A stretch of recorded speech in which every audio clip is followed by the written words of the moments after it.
Maranello, la plus célèbre des petites communes de l'Émilie-Romagne. Ici, c'est un peu Ferrariland. Des fidèles y accourent du monde entier pour rendre hommage au cheval cabré. Devant cette passerelle ocre, entrée historique de l'usine bâtie dans les années 40, les touristes viennent se faire photographier par petits groupes sans que cela ne trouble le mouvement des hommes en rouge. On y guette dans la rue le passage d'un pur sang, partant pour son premier galop.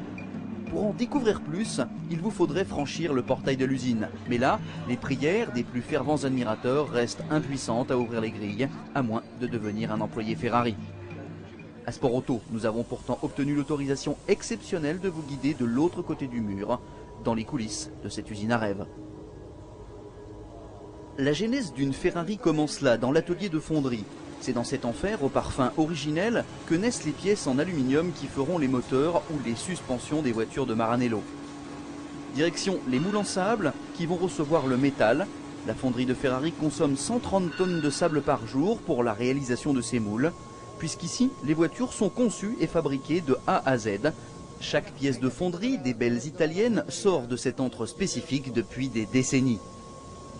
La haute technologie a tout de même sa place dans ce lieu où la gestion de la qualité de la fonderie fait appel aux méthodes de contrôle les plus pointues, issues de la gestion sportive du département compétition de Ferrari.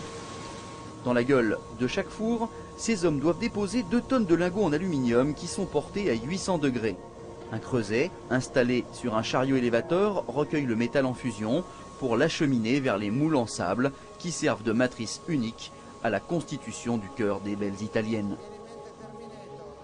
Même si beaucoup d'opérations ont été mécanisées pour en réduire la pénibilité, c'est toujours un ouvrier muni d'une sorte de longue louche qui vient prélever les impuretés déposées à la surface du creuset. Une fois le creuset plein, direction les moules en sable pour le remplissage, avant dernière étape de fabrication des pièces brutes. Impossible de deviner quels éléments se dissimulent dans ces moules. Il faudrait pour cela attendre une dizaine d'heures, temps nécessaire au premier refroidissement des pièces. Celles-ci sont maintenues dans des fours spéciaux aux environs de 500 degrés, avec un refroidissement progressif pour éviter toute déformation. Sorties des fours, ces pièces subissent spectrométrie et radiographie pour vérifier l'homogénéité des coulées.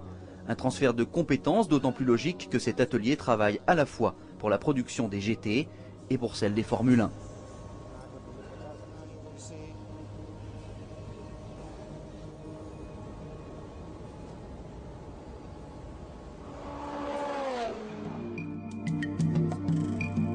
Après démoulage et vérification, les éléments destinés à la production des voitures de route transitent vers le nouvel atelier mécanique de la Scuderia.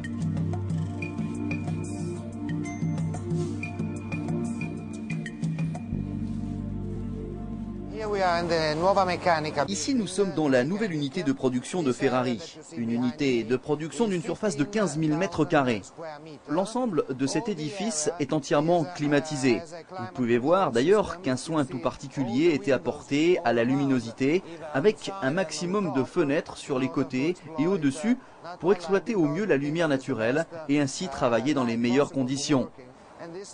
Cette nouvelle unité a vraiment été pensée pour les hommes et les femmes, de façon à ce qu'ils se sentent bien, tout simplement, dans ces murs. Vous pouvez également voir beaucoup d'arbres ici qui nous entourent et qui donnent vraiment une dimension humaine à ce lieu. Cette végétation est également la première garantie de la qualité de l'air ambiant.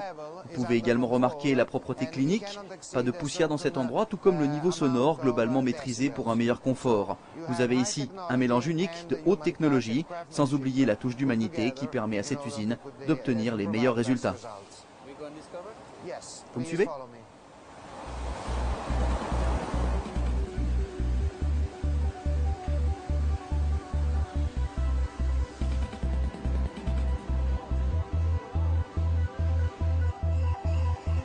Les barbages des blocs des culasses et des vilebrequins est évidemment une activité manuelle qui exige un certain doigté.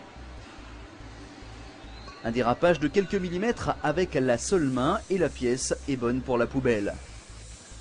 L'usinage, les opérations de rectification ou le polissage sont ensuite confiées à des machines-outils numériques de haute précision. Puis commence le cycle des contrôles. Mesure de l'étanchéité, des passages d'eau et d'huile. mais aussi vérification visuelle externe et interne grâce à des outils de haute précision comme un endoscope relié à une caméra numérique. Blocs et culasses sont ainsi examinés par un technicien qui assumera la responsabilité du contrôle qualité d'un moteur auquel son nom sera associé durant tout le processus de production.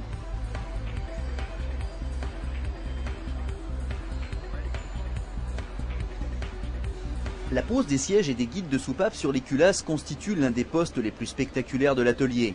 Ces derniers sont chauffés à 100 degrés, tandis que les doigts insensibles du robot plongent sièges et guides dans un bain d'azote liquide à moins 196 degrés.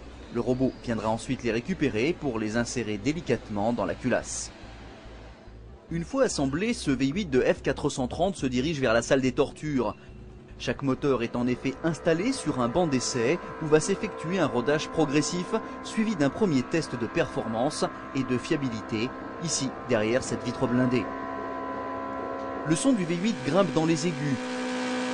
Sur l'écran, on surveille la température des fluides, le régime, la puissance. Le son grimpe de quelques octaves encore. Le régime se stabilise à 8500 tours, un régime soutenu qui fait virer au rouge les échappements.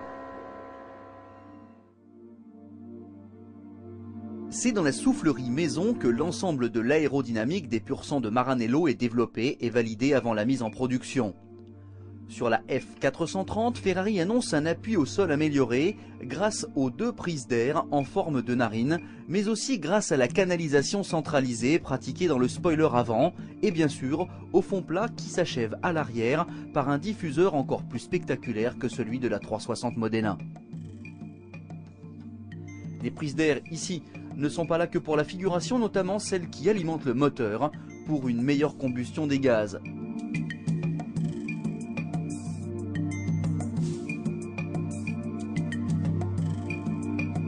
Ces améliorations permettraient à la F430 de bénéficier d'un appui de 280 kg à 300 km/h, ce qui correspondrait à 85 kg de plus qu'avec une Modena. Pendant que les châssis transitent de l'usine Scaglietti, 100% filiale du groupe Ferrari, allons faire un petit tour dans la sellerie. Dans cette sellerie, la découpe des pots s'opère au laser. Une soixantaine de femmes pour seulement 3 hommes sont en charge des cuirs, de leur couture, puis du patient travail d'assemblage de chacun des éléments qui vont constituer l'habillage intérieur de la voiture.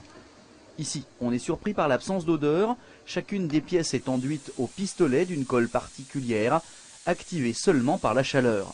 La pièce sera ensuite placée sur des éléments à garnir, puis chauffée au pistolet thermique. Les seules garanties de la qualité finale de la sellerie sont donc dues à l'habileté, l'œil et l'expérience des ouvrières.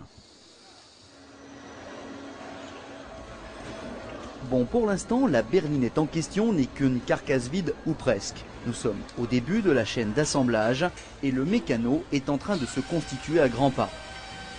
Atterrissant comme par magie dans le compartiment arrière, le groupe monopropulseur de la F430 s'accouple enfin au châssis. Sur la ligne, réservée au montage des Ferrari V8, les ouvriers disposent d'environ 45 minutes sur chaque poste pour finaliser les opérations dont ils ont la charge. Le châssis va ainsi passer de poste en poste pour s'y voir greffer les différents organes comme les trains avant complets, les trains arrière. On y colle également les pare-brises, les lunettes arrière et l'intérieur s'habille peu à peu de sous-tapis et de ciel de toit.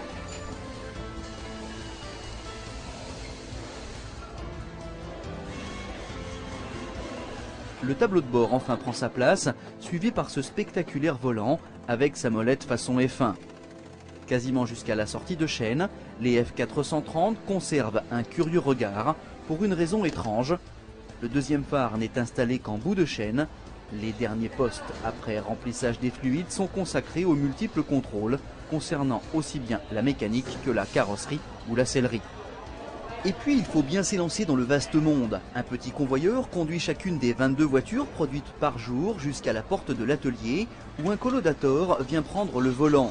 C'est lui qui sera le témoin attentif de sa première centaine de kilomètres, auscultant, écoutant et accompagnant avec soin les gestes de la débutante, avant bien sûr de la ramener à l'atelier de finition pour l'ultime mise au point en vue de la livraison. Magique.